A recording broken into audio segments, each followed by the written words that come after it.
inside Abuja. Abuja, oh yeah, Abuja. You are welcome to inside Abuja. Abuja, oh yeah, Abuja. You are welcome, alright, to inside Abuja. Abuja, oh yeah, Abuja. You are welcome to inside Abuja.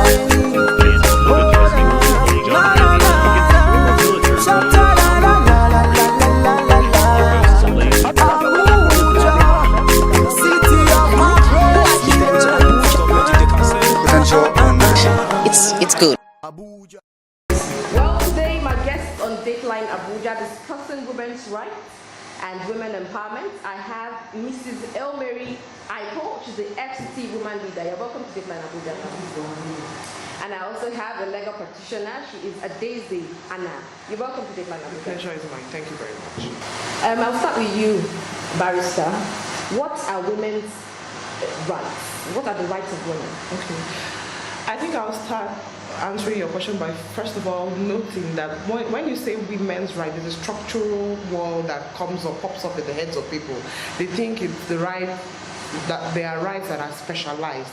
Yes, some rights accruing to women are specialized, but first of all, let us understand that women's rights are human rights. So basically, the rights of women would first of all flow from what are the rights that accrue to a human being, which would be, first of all, the freedom and the ability to live and to live well, to live in dignity, the right to education, the right to being employed, the right to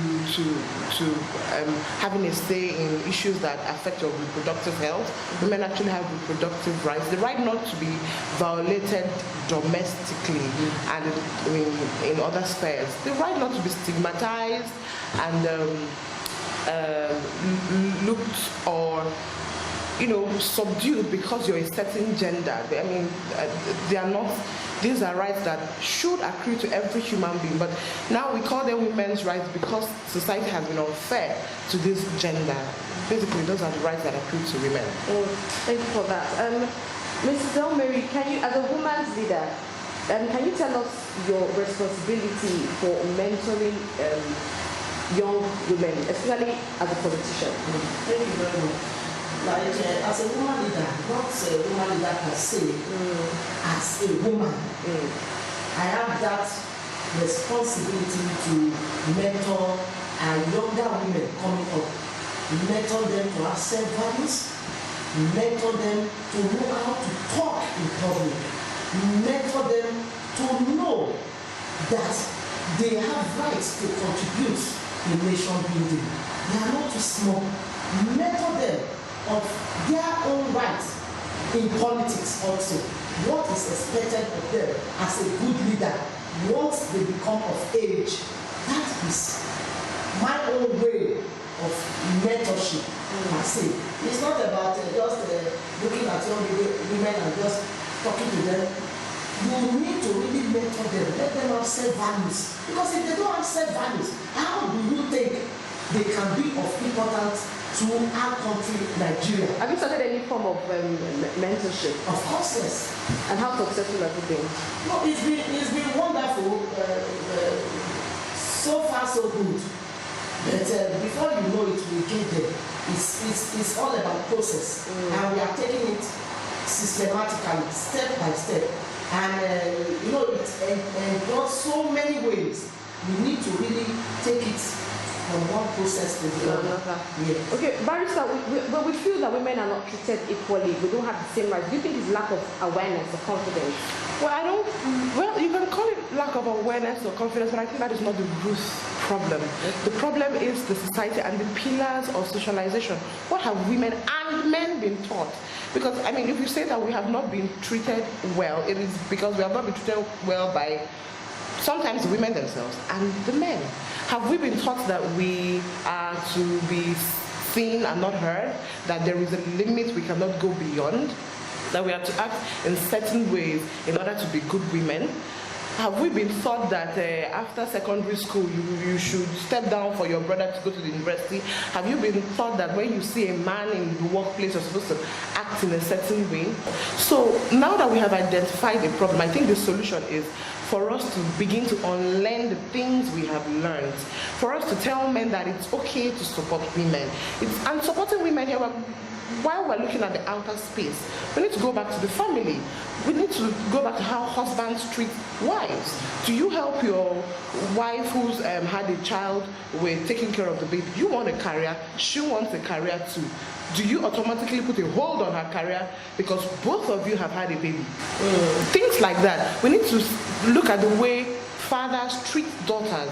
Do you somehow hint to your daughters that, oh, they are supposed to be in the kitchen and pass food to their... These things translate to bigger societal problems. You turn out women that are not bold, women that feel there's a limit, or women that feel it may even have a different side effect. You're either subdued and not speaking, or you feel you have so much of a point to prove that you become an extremist because you're on the other side of the divide. So I think it's about pillars of socialization. So we need to have environments that are women friendly, and men need to understand that we're not a threat. If there's anything, we're here to help build the society, help build the country. Nice one. Ma'am, do you think that women are not participating in governmental issues, especially in politics? You know, where we have a lot of women, for example, you're a woman leader, that means you've been in politics for a long time. How can you access women in politics, especially the younger ones coming in? It's all about finance. How so? Yeah, it's all about finance, and I think too, culture, tradition. We feel women should not be heard. Women should be, their role should be to serve their husband and their children. You know, that is the orientation given to us by our forefathers. But that is not it. Women are good managers. There is a role the women can, participate in nation building. There is a role that will be given to women, and women will be perfectly well in politics. Let's take Nigeria for example. I have never seen any woman politician moving from one party to the other or decamping. Women are very, very reliable and dependable. They stay where they are being kept. So such women, we need to encourage them. Many of these women, they have things upstairs. They have things that they can contribute in nation building, but they are not given opportunity. Why are they not given opportunity? Why are they? Very good question, my dear. They are not given opportunity. They don't have money.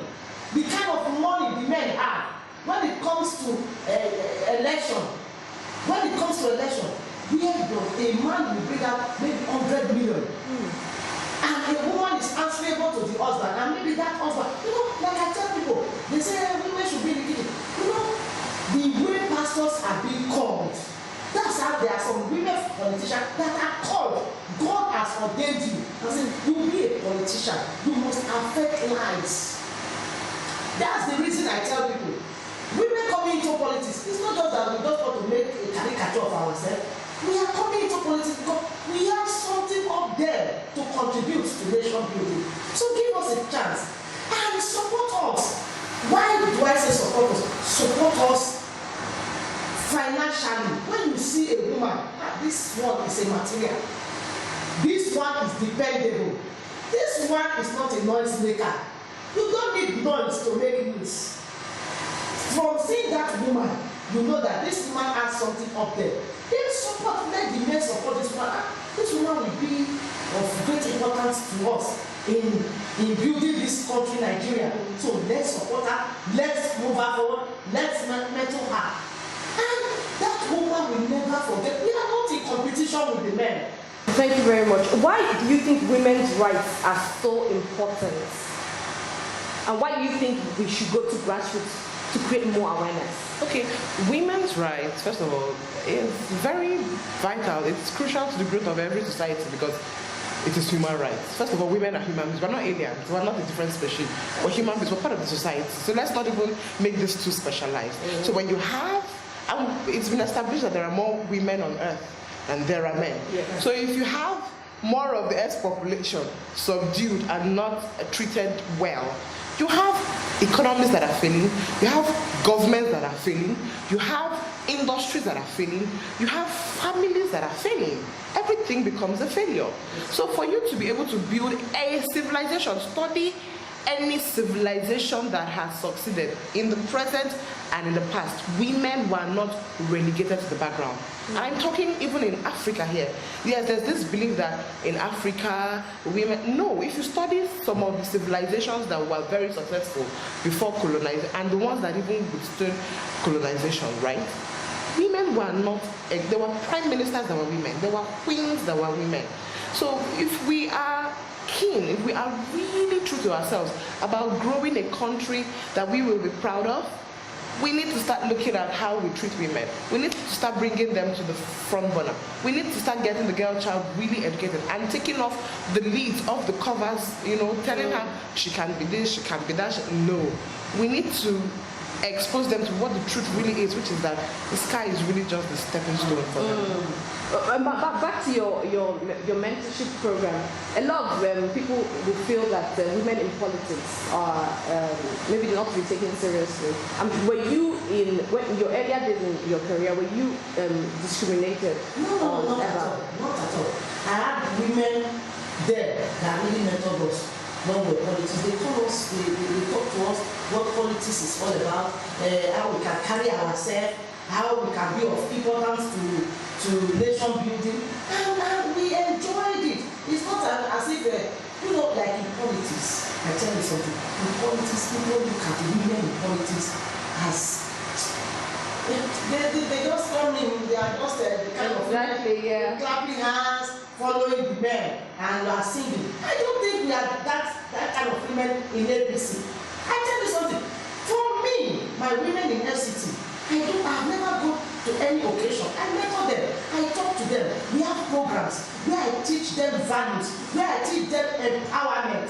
Because if you are empowered, if you empower a woman, look, you are building a nation out of that woman. That woman will replicate it to other women. Yes. But it's all about empowerment. When you go empower a woman and she just sit down, she's clapping hands, and she feels that is what she's being paid for, and you give them 1,000 naira or 2, that era is gone in politics. Our era now is to mentor the women, to tell them you have to work with your hands. You have to be diligent. You have to be focused. You have to be determined to say, oh, if I perish, I perish. But how do you go to the grassroots to do that? Yeah, grassroots is my immediate constituency. I love to talk to grassroots people. Like 2 weeks ago, our women, the grassroots women, we empower them. We talk to them. It's not, we don't want you clapping your hands all over the place. What do you want to do as a woman? And they'll tell you, I want to be frying akara. I want to. These women don't need too much money. They are not asking you for millions of naira. And the time you give them 20,000, 30,000, they are made if they really know what they want to do. I know a woman just teaching her how to make yogurt. Now she's making, she told me, she said, Mommy, do you know I'm able to train my 2 sons in the university now? Why? Because of this empowerment you gave us. Well, nice one, Mike. We have a lot of it's a very, well, I'd like to say a very good job, well done for what you're doing. But we know that there are a lot of women in your position that you say, oh, women empowerment, and they have conferences here and there, they all sit down together, top women, and at the end of the day, just for a charade, and that's it. That's it. You know? So what do you have to say about that? Yeah, like I tell them, it's all about insight. If you really want to be a good leader, you must carry the masses, the grassroots people along. What am I talking about? I'm talking about you must affect lives. You must pay the price. How do you pay the price? You must make sure it's all about process. These women, if we are talking of, we want our voice to be heard in the society, how do we take care of the women under us, the grassroots women? So we must bring them, if all these women all over them, let them come to grassroots. Charity begins at home. Yes. You must start from children in the family. You must start from the grassroots women.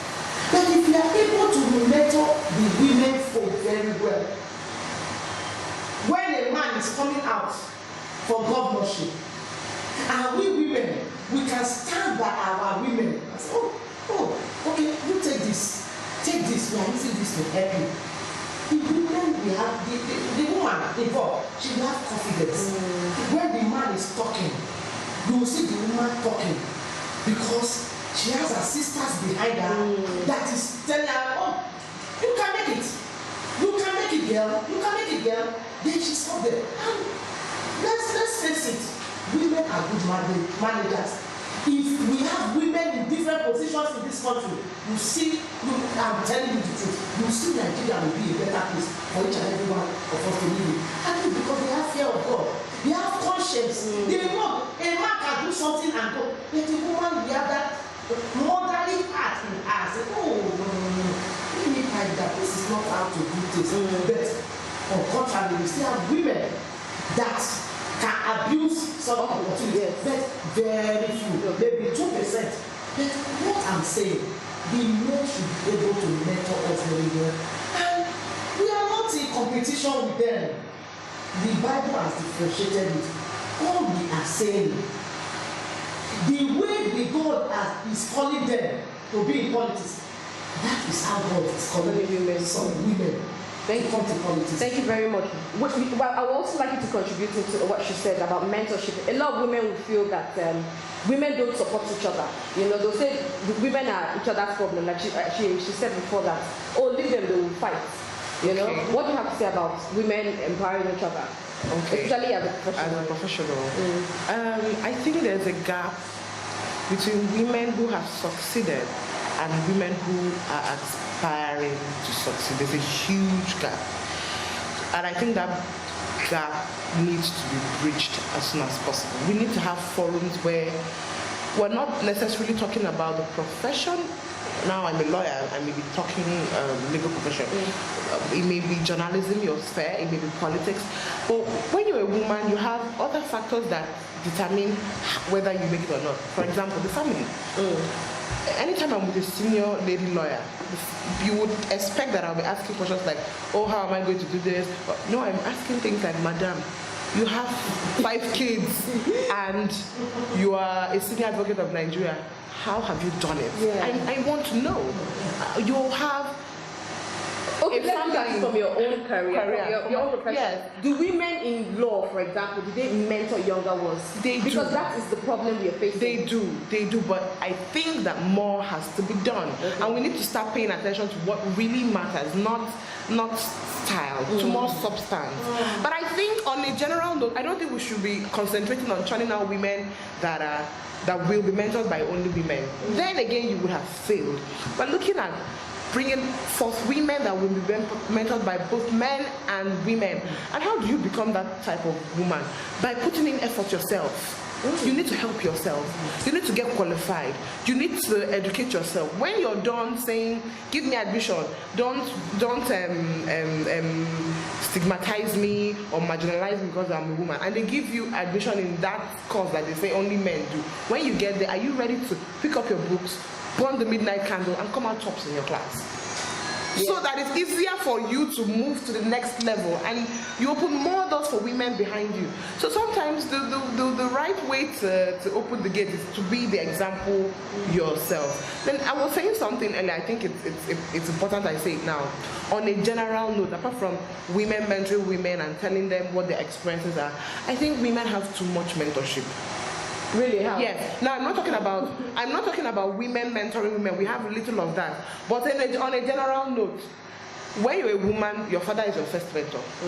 Then you have uncles. All of them are doing what? Mentoring you. You get married, your husband continues mentoring you. In your office, everybody wants you to be the good daughter, the good wife. We need investors. People that will invest in the dream of women. When I have a business idea that is viable, I do not want the doors to be shut at me because I'm a woman. I want to be seen as somebody who has a good idea that can be grown. Women do not have a lot of that. Most people that say they mentor women do a lot of lip service. When the chips are done and it boils down to finance, investing in another person's postgraduate degree, investing in a business, investing in somebody in university, people would rather do that with a man. Partnering with somebody in business, you rather do it with a man because you go back to those things I mentioned earlier. Why do you think they can't invest? Do you think because they don't trust them? Because in their head they think, why does she even have the guts? Yes. So you have a point to prove yourself. And this is not a point you prove by being fierce the traditional way. It's a point you prove with results. To succeed. Yes. I want to tell you or show you that I have the guts because I can do it. Yes. So we need people that, men and women, men too, that will invest in women. Oh, thank you. And Ma, do you have a final note on? Yeah, my final note is women should love each other.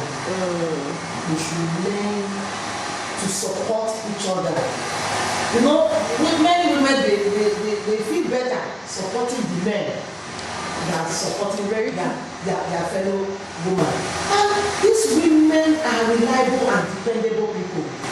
But if we support our women, they go a long way. And make the women realize they have something to offer.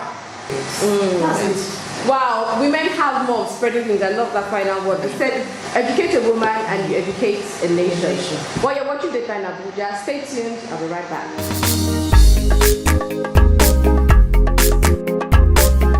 When we talk about women's issue, we must look closely at the challenges all women face to ensure our policies reflect the support women truly need. Because this concerns impact not only on women, but families and also the society at large.